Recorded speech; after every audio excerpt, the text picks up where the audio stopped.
pang tahong. Ayan yung mga ingredients ko, malunggay, sili, dahon, and sayote.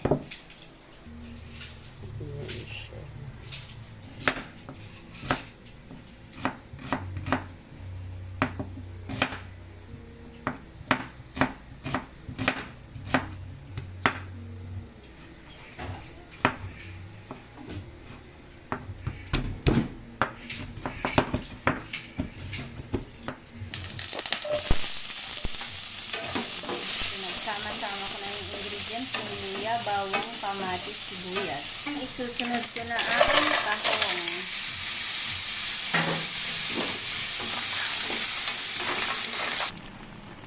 Okay, bukang-buka na yung mga tahong ni Carla. Ayan. Kaya ilalagay ko naman ngayon ang sayote.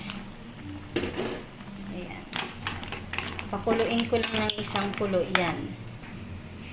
Heto na nga at medyo malambot na ang sayote.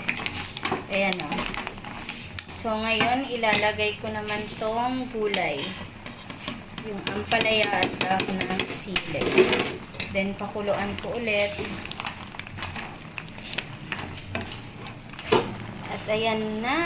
Luto na nga. Ayan. Ipaghahanda ko na ng pagkain si Marcus. Ito na, ready na. Kakain na si Marcus.